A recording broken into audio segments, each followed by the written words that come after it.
Jangan bermusuhan. Kita tengok gaji ni ke.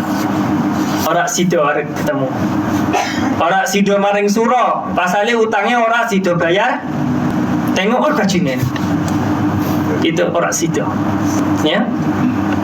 Dan taklah kamu bersaudara. Tengok tapi orang cerita. Tak tahu dah. Kenapa? Tu. Makuno. Ibadallahi ikhwana.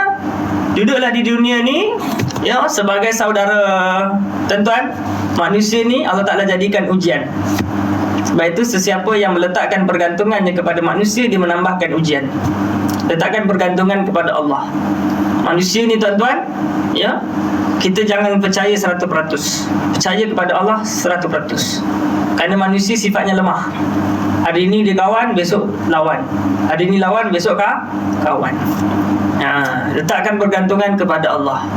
Apa pun kita bertemu kerana Allah. Siapa bertemu kerana Allah, dia akan berpisah kerana Allah.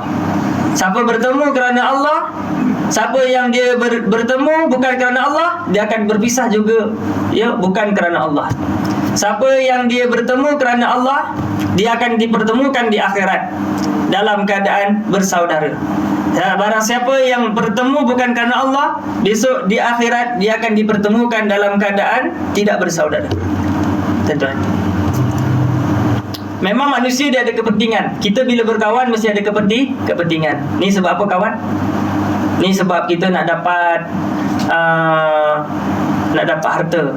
Ni sebab apa? Nak dapat ilmu. Kita mesti berkawan, mesti ada kepentingan. Betul tak? Ada orang kawan tak ada kepentingan?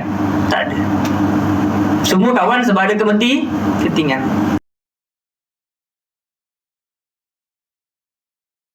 Kahwin sebab ada kepentingan. Kita ada kepentingan? Ada. Ini dia. Kahwin ada kepentingan, kawan ada kepentingan, semua ada kepentingan. Tapi biarlah kepentingan itu menyebabkan kita dekat dengan Allah, bukan menyebabkan kita jauh dari Allah. Ni tuan-tuan, ya. Biar kita berkawan tu, kepentingannya adalah supaya kita dekat dengan Allah. Seterusnya, dan bersabda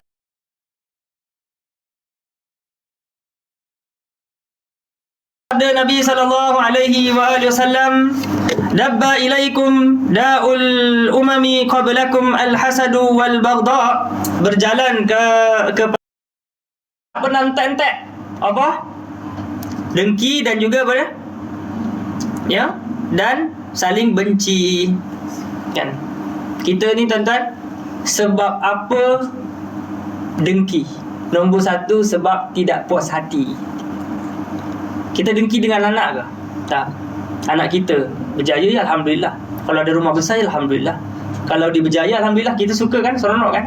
Tengok anak sendiri berjaya seronok, tapi tengok anak orang lain berjaya sepet mata ni. Itu dia. Tengok anak kita berjaya seronok, tengok jiran depan rumah dia ada anak berjaya, kita sepet mata ni. Ini dia. Kenapa? Sebab tidak puas hati. Tak puas hati.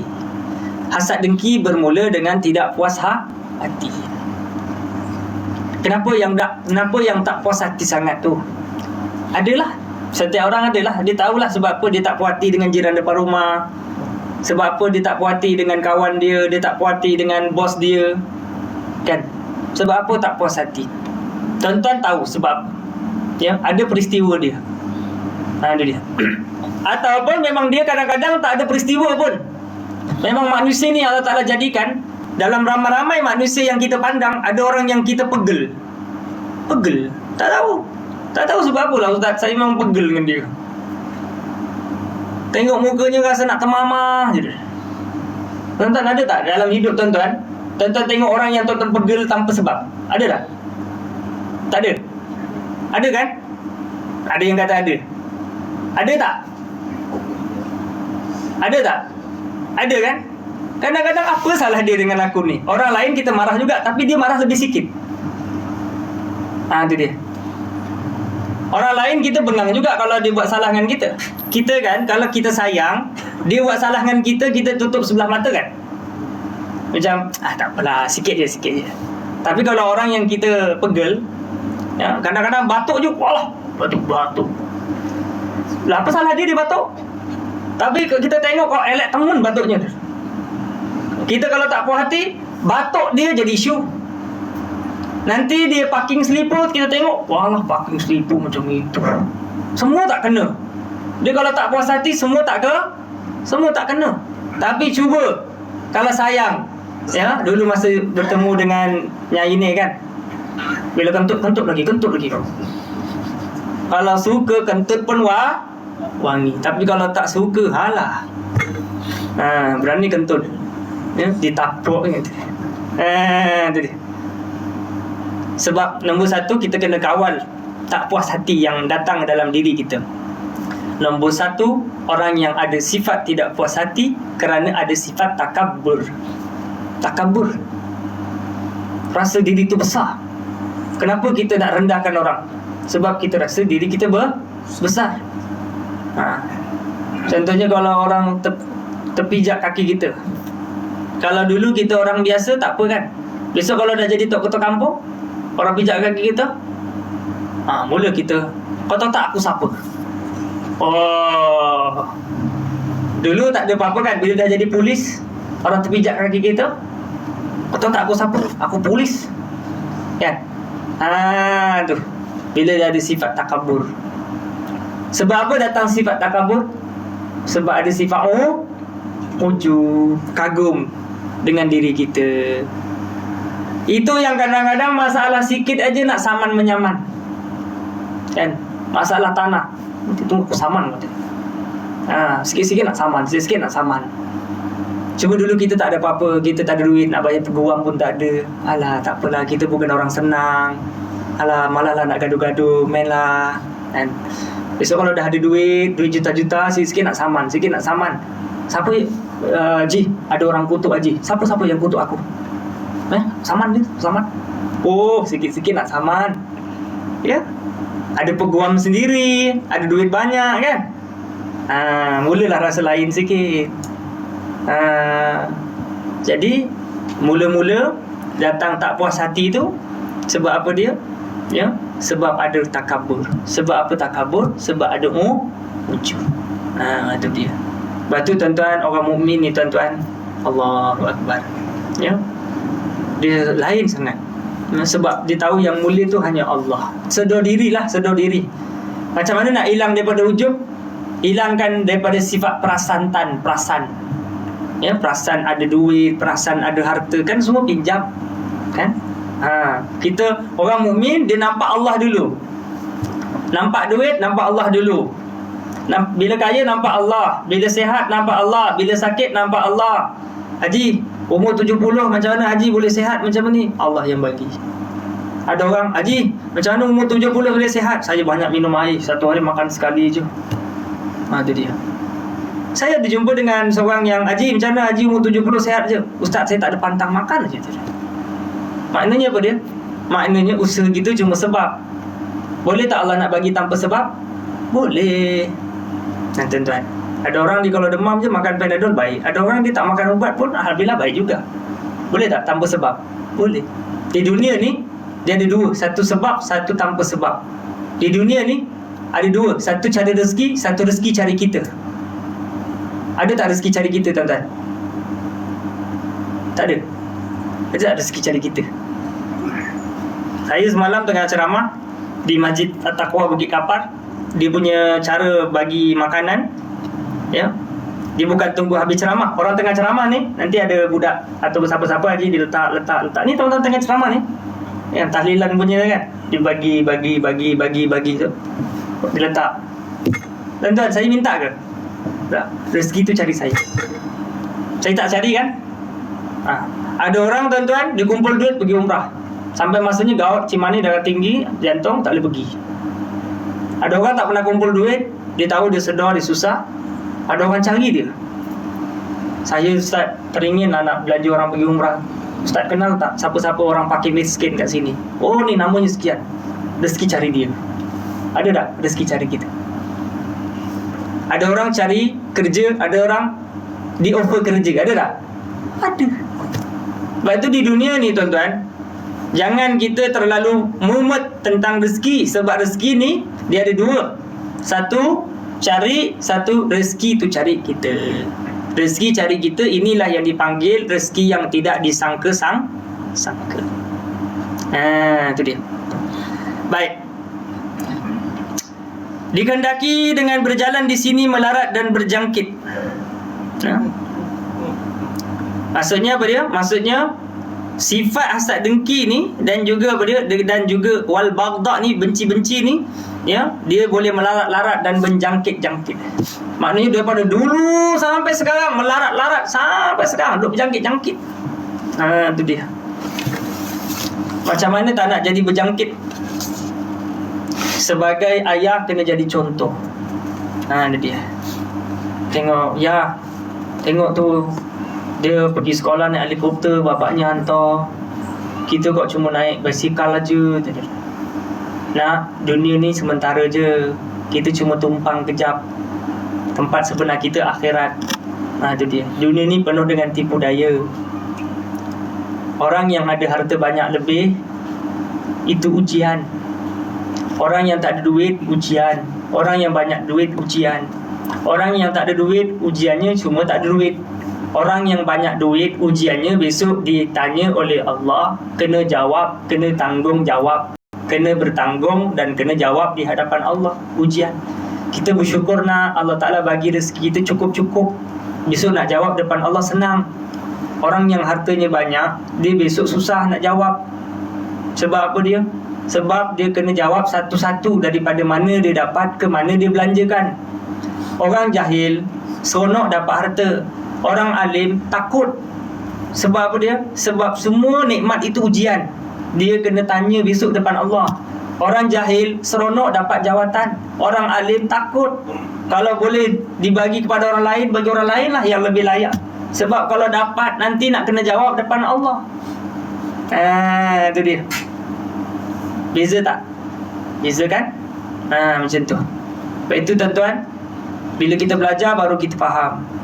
Dunia ni ujian. Kita sangka tak ada duit, ujian. Rupanya banyak duit, lagi besar ujiannya. Kita sangka rumah kecil, ujian. Rumah besar, lagi besar ujiannya. Besok nak jawab depan Allah. Rumah besar, buat apa dekat rumahnya? Kita sangka tak ada motor, ujian. Besok ada motor lagi, ujian. Allah Ta'ala tanya besok. Kita sangka tak ada kereta, ujian. Ada kereta lagi besar, ujian. Hujan-hujan, pergi shopping komplek, pergi mancing boleh, bunyi azan, kenapa tak boleh? Alasannya udan. Udan lah. Apa orang naik kereta? Contoh kan? Cuba jajal kahwin lagi. Betul tak? Hujan-hujan sanggup tak pergi?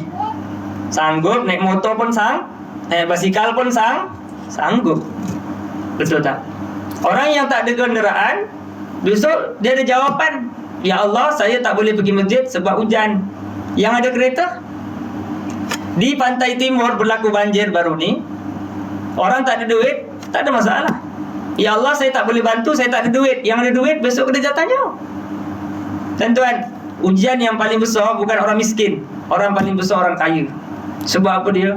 Sebab yang jadi masalah tu bukan yang miskin. Yang jadi masalah tu orang kaya nak tolong ke tak tolong. Kan dekat si Jangkang ada orang miskin tak? Tak ada je, semua kaya je. Ada orang susah kan? Orang yang susah tu cuma susahnya kat dunia. Dekat akhirat tak ada masalah. Sebab apa yang dia tak dapat di dunia ada ganti di akhirat. Tapi orang yang ada bahagian di dunia, kalaulah harta kita tak sampai kepada dia. Sebab itu tak beriman orang yang tidur dalam keadaan saudara maranya ngelih, lapar. Tuan-tuan, kita kan anteng turun keluarga, jiran-jiran kita ngelih, contoh kan. Ya, besok penat nak kena jawab depan Allah. Itu tuan-tuan. Allah. Allahumma salli ala Sayyidina Muhammad.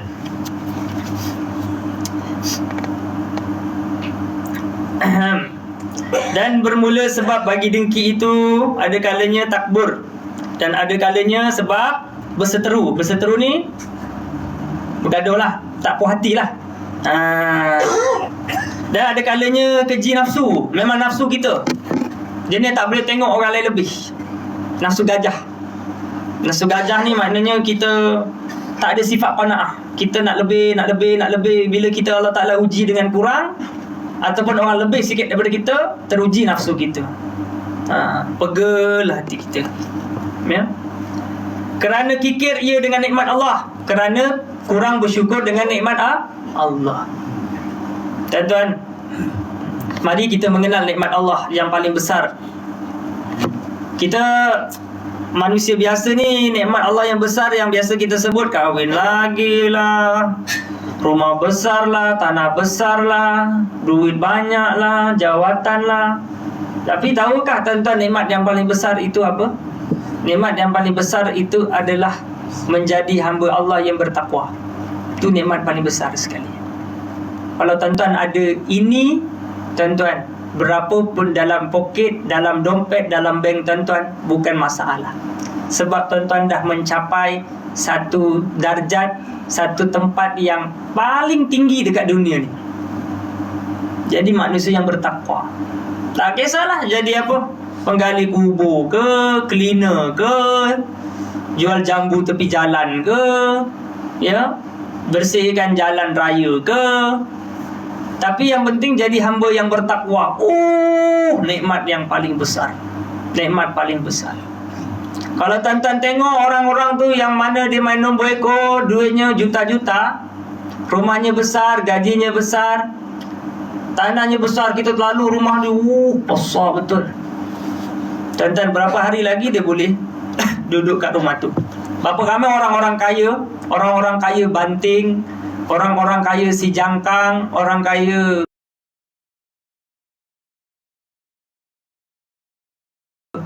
tuan-tuan, sampai satu masa tuan-tuan tengok rumahnya, mana ownernya dah meninggal. Dia bawa tak rumah yang besar?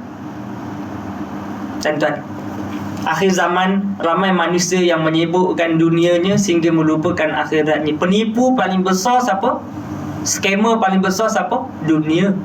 Berapa ramai orang mati dalam keadaan dia tertipu dengan dunia sehingga bertambah umur, tidak bertambah amal, sehingga mati dalam keadaan tidak bersedia. Scammer paling besar, bunyi azan buat tak tahu, tertipu dengan dunia. Kita sangka yang menipu kita jiran, kawan-kawan. Paling menipu sekali, tertipunya kita dunia. Itu dia. Kita dah bertambah umur, kita ada satu kecanduan baru, hand setan. Ada tak? Tahu hand setan? Saya baru ni, orang si Jangkang lah telefon saya. Tiap bulan telefon saya. Assalamualaikum Ustaz, suami saya Ustaz. Tiap-tiap hari main telefon aja. Saya tak tahu jemaah mana, kan, yang adu kat saya, ya. Suami saya Ustaz umur dah 60 ke 70 macam tu dah. Main telefon aja. Suruh bangun malam tak mau.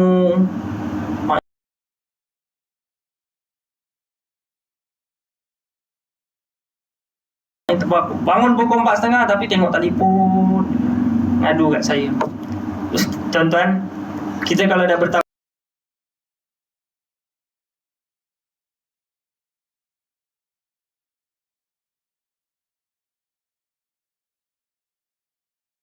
sebenarnya yang menyibukkan kita apa? Siapa yang menyibukkan dirinya dengan anak-anak?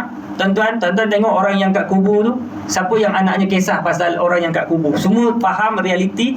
Kalau orang mati, tak ada orang kisah yang kat dalam kubur. Kisahlah kejap, datang sesekali ziarah kubur, dah itu je lah. Betul tak? Adalah kadang-kadang ingat lepas sembahyang doakan, itu je lah. Kita dok kisah tentang rumah anak kita, tanah anak kita nak bagi yang mana rumahnya. Tuan-tuan, ramai orang meninggal dalam keadaan sibuk mengisahkan orang-orang, tetapi lupa diri sendiri. Akhirnya meninggal dunia, tuan-tuan, diri sendiri tak selamat. Ni dia. Sibuk sangat fikir cucu, dok fikir anak, dok fikir harta nak bagi cucu, harta nak bagi anak, diri sendiri lupa. Ni dia. Ni Haji gimana? Saya pergi Kuala Selangor. Buat apa? Nak usahakan tanah ni, besok nak bagi cucu. Nak buatkan rumah ni untuk anak. Nak buatkan rumah untuk apa? Tak salah. Tapi sampai menyebabkan kita lalai. Kita lupa tujuan hidup kita sebenar. Kita terlalu menyebutkan hidup kita ni untuk orang lain sampai kita lupa bekalan untuk diri sendiri. Ramai. Allahu Akbar.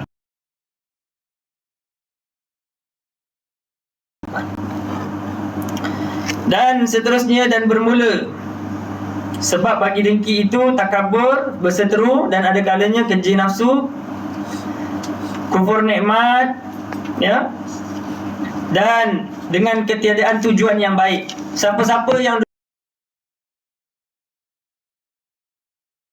duduk di dunia, dia tahu tujuan duduk di dunia untuk apa.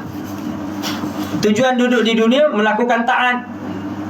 Tuan-tuan, kalau tuan-tuan tahu tujuan pergi e-konsep, pergi pasar raya beli barang, tuan-tuan tengok semua orang beli barang, tuan-tuan dengki ke? Tak dengki, sebab tujuan yang sama. Ini dia tuan-tuan.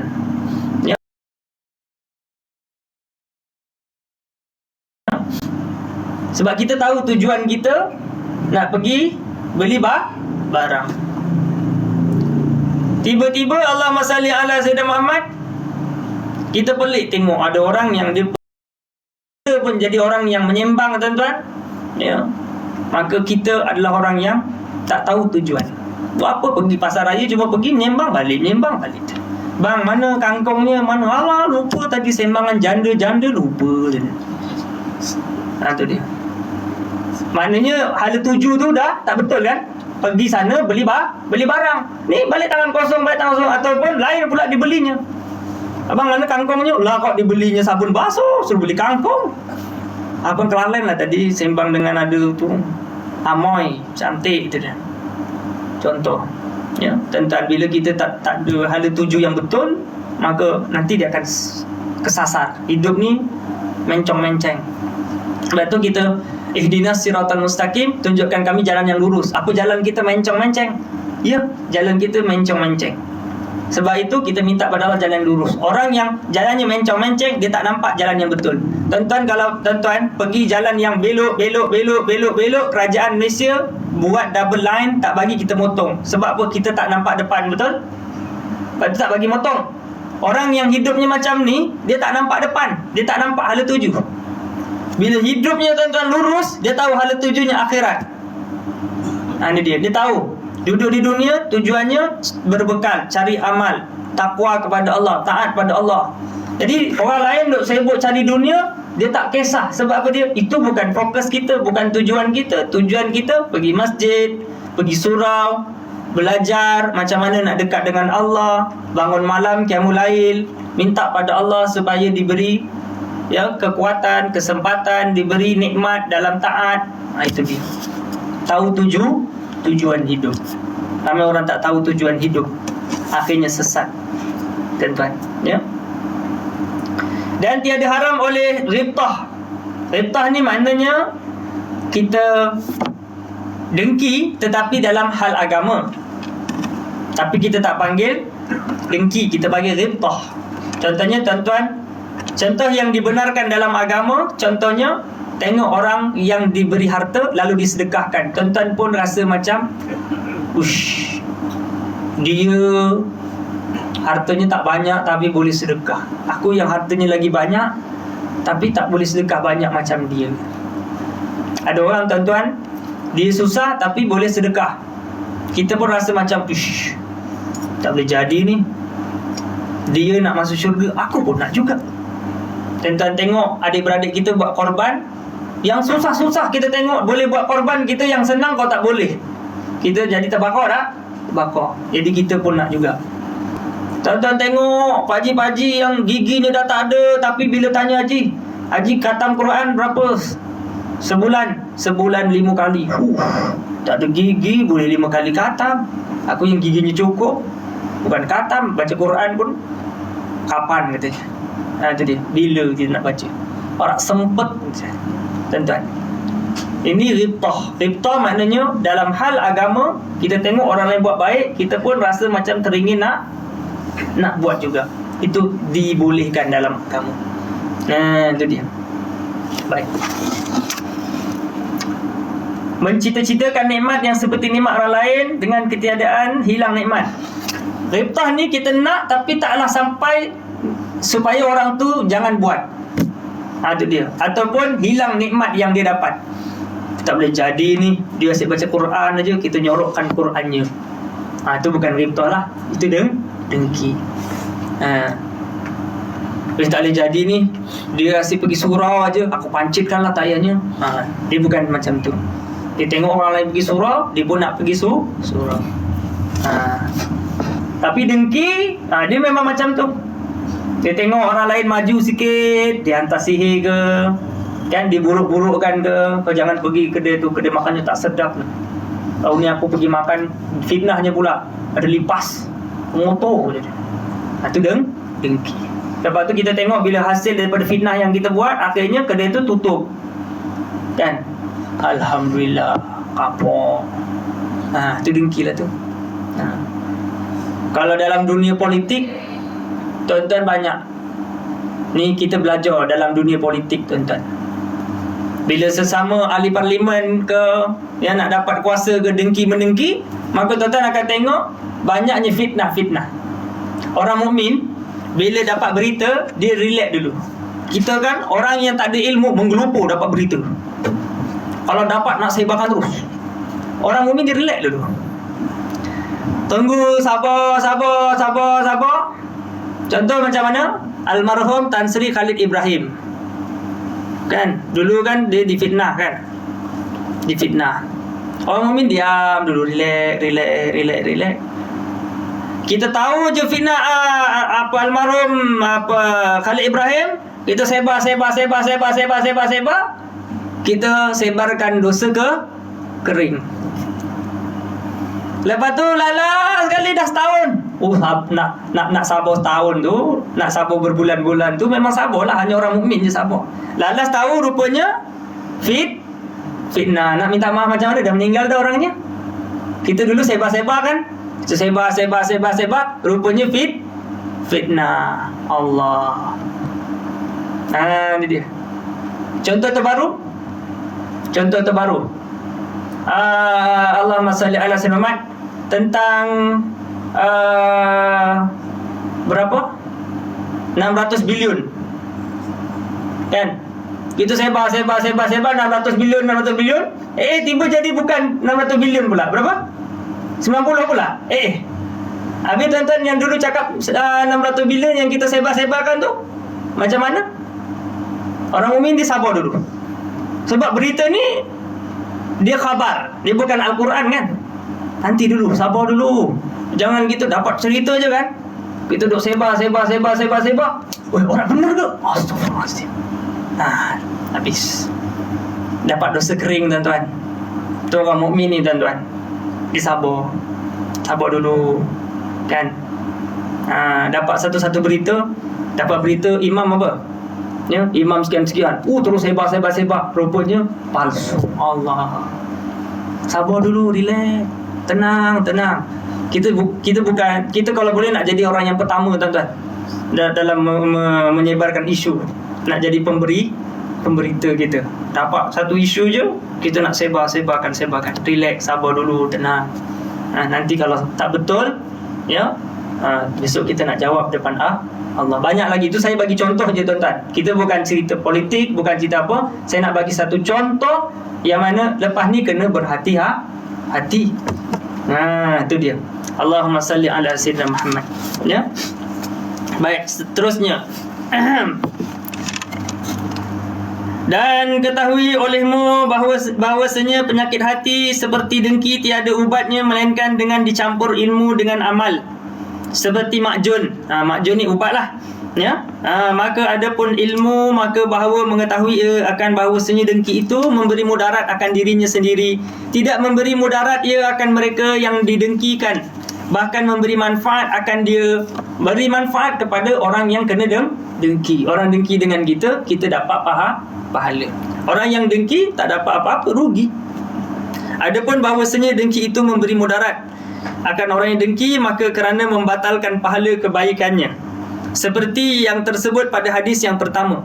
Tambahan lagi, menyebabkan orang dengki itu akan murka Allah Ta'ala akan orang yang dengki itu. Kerana murka, ia akan qada Allah Ta'ala. Orang dengki ni dia murka, dia tak setuju dengan takdir Allah, akhirnya menyebabkan Allah Ta'ala murka.